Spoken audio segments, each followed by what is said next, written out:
আসসালামু আলাইকুম। আপনি সেলস বা মার্কেটিং এ জব করছেন।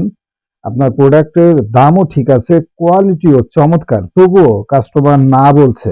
তবুও কাস্টমার প্রোডাক্ট নিচ্ছে না। যদি এই সমস্যা আপনার প্রধান হয়ে থাকে তাহলে সেলসের জবটা করা কিন্তু আপনার জন্য অনেক দুরূহ হবে। আজকে খুব সহজভাবে আমি ৫ টা ট্রিক্স এর কথা বলবো আপনাদেরকে। যে এই ৫ টা ট্রিক্স আপনি ব্যবহার করলে ইনশাআল্লাহ আপনি এরপরের থেকে অবশ্যই সেলস করতে পারবেন। তো সবার আগে ১ম যে ট্রিক্সটা সেটা হলো আগে সমস্যা বলুন, তারপর প্রোডাক্ট নিয়ে কথা বলুন। এটা কিন্তু যারা সেলস এর জব করেন তাদের যে ট্রেনিংটা দেওয়া হয় সেই ট্রেনিং এও কিন্তু এই বিষয়টাই তুলে ধরা হয়। কারণ একটা জিনিস মাথায় রাখতে হবে যে কাস্টমার কিন্তু প্রোডাক্ট কেনে না। কাস্টমার কিন্তু সলিউশন কেনে বা তার প্রবলেমের সমাধানটা কেনে। এইটা কিন্তু সবার আগে মাথায় রাখতে হবে। আপনি যখন কোনো কাস্টমারের কাছে সেটা এন্ড ইউজার হোক বা কাস্টমার হোক বা যেই হোক, যার কাছে আপনি প্রোডাক্টটা প্রমোশন করতে যাবেন, অবশ্যই ১ম এ প্রবলেমটা নিয়ে আলোচনা করবেন। যেমন আপনি যদি একজন মেডিকেল রিপ্রেজেন্টেটিভ হন, তাহলে প্রোডাক্টের প্রমোশনটা শুরু করতে হবে যে, "স্যার এখন তো এই রোগগুলো খুব বেশি হচ্ছে। আপনি সেখানে কি ব্যবহার করছেন?" বা "স্যার এখন তো এই রোগগুলো বেশি হচ্ছে। এই রোগের ক্ষেত্রে কিন্তু আ যেই আমাদের কিন্তু সমাধান দরকার এবং আমাদের কোম্পানি একটা সমাধানের পথও বের করেছে। এই প্রোডাক্টটা নিয়ে এসেছে। তারপরে ফিচার বেনিফিট এটসেট্রা, এটসেট্রা।" অর্থাৎ আপনি যে কোম্পানিতেই থাকুন, প্রথমত প্রবলেমটা ফাইন্ডিং করবেন। এরপরে প্রোডাক্ট নিয়ে আলোচনা করবেন। এইটা হলো প্রোডাক্ট ডিটেইলিংস এর ক্ষেত্রে মাস্ট মনে রাখতে হবে। শুরুতে এই ভুলটা করলে কিন্তু হবে না। এটা মাথায় রাখবেন। ২ নাম্বার যে পয়েন্ট সেটা হলো কথা কম, বেশি প্রশ্ন করুন। অর্থাৎ নিজে কম কথা বলে বেশি প্রশ্ন করুন এবং কাস্টমারকে যখন আপনি বেশি প্রশ্ন করবেন, তখন কিন্তু তার প্রবলেম সম্পর্কে ফাইন্ড আউট করতে পারবেন। অর্থাৎ অনেক সময় আছে এমন যে কাস্টমার প্রোডাক্ট নিতে চাচ্ছে আবার নিচ্ছে না। তাহলে তখন বুঝতে হবে যে কোনো না কোনো জায়গায় গিরিঙ্গি বেঁধেছে এবং এই গিরিঙ্গি ছোটানো যাচ্ছে না বা গিট্টি বেঁধে গেছে। এই গিট্টি ছোটানো যাচ্ছে না বলেই সেলসটা হচ্ছে না। তাহলে তার সাথে একটু ভালোভাবে মিশুন এবং ফাইন্ডিং করুন যে আসলে কোন সমস্যাটা। প্রোডাক্টের কি প্রোডাক্টের দাম বেশি হচ্ছে, নাকি বোনাস কম হচ্ছে, নাকি তার কাছে টাকা নেই, নাকি প্রোডাক্টটা পরে নেবে, না আসলে কি সে কেন প্রোডাক্টটা নিতে চাইছে না, এই জিনিসটা বুঝুন। তখন আপনি কিন্তু তার মনের ভাবটা বুঝবেন যে সে আসলে এই সমস্যায় প্রোডাক্ট নিতে পারছে না, অথবা আপনাদের প্রমোশনাল কোনো ঘাটতি আছে, ভরসা পাচ্ছে না, এমন যে কোনো কারণে কাস্টমার প্রোডাক্ট না নিতে পারে।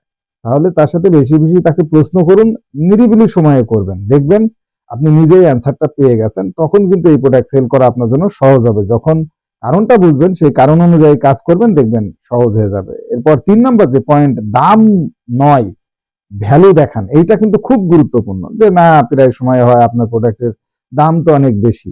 এই জায়গাটায় কিন্তু মার্কেটিং অফিসার বা সেলসম্যান যারা তারা কিন্তু নার্ভাস হয়ে যান। মনে করেন যে আমার প্রোডাক্টের তো আসলে দাম বেশি, এই দামে ওই প্রোডাক্ট সেল হবে না।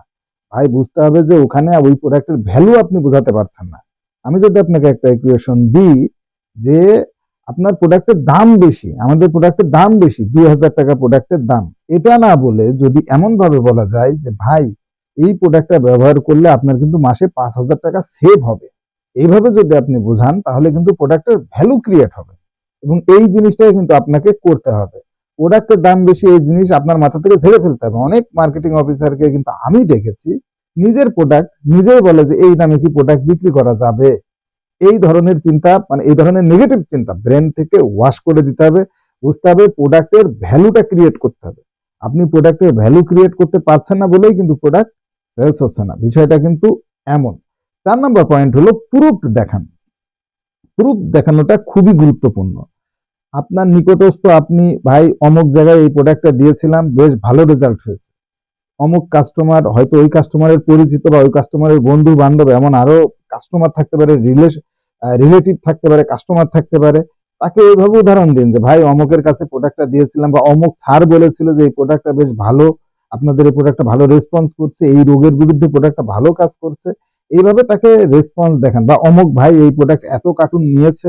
এভাবে তাকে যদি আপনি প্রুফ সহ দেখাতে পারেন বা এই ধরনের আশ্বাস দিতে পারেন, তখন কিন্তু সে ওই প্রোডাক্টটা নেওয়ার জন্য আগ্রহ দেখাবে যে না, তাহলে হয়তো প্রোডাক্টের রেজাল্ট ভালো এই কারণে রেফারেন্স, যত বেশি রেফারেন্স দিতে পারবেন তত বেশি আপনি লাভবান হবেন, প্রোডাক্ট সেলস এর সম্ভাবনা তত বেশি তৈরি হবে। এবং লাস্ট যে বিষয়টা সেটা হলো আজই কেনার কারণ দিন, অর্থাৎ আজকেই তাকে প্রোডাক্টটা কিনতে হবে, এইটার কেন কিনবে সেই কারণটা দিন। যেমন এমন বলতে পারেন যে প্রোডাক্টের স্টক শর্ট হয়ে যাচ্ছে, স্টক শেষ হয়ে যাচ্ছে, বা এই বোনাসটা আজকের জন্যই দিয়েছে, বা লিমিটেড অফার আজকেই ভাই শেষ, এরপরে আর এই সার্কুলারে এই প্রোডাক্ট দেওয়া যাবে না, এই বোনাস দেওয়া যাবে না, এইভাবে মানে তাকে একটা টাইম দিয়ে দিন, বাউন্ডিং এর ভিতর দিয়ে দিন যে আজকের ভেতরেই নিতে হবে।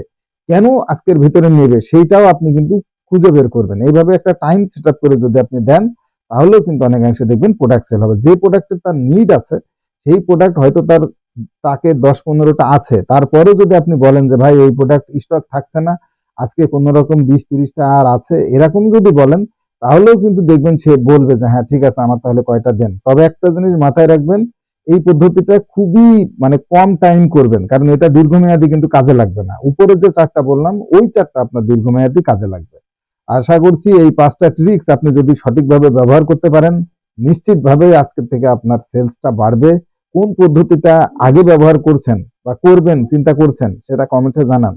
আর সেলস, মার্কেটিং এবং বিজনেস সম্পর্কিত যদি ভিডিও পেতে চান তাহলে স্মার্ট সেলস চ্যানেলটি এক্ষুনি সাবস্ক্রাইব করে বেল আইকন বাজিয়ে দিন। ধন্যবাদ ভিডিওটা এতক্ষণ দেখার জন্য।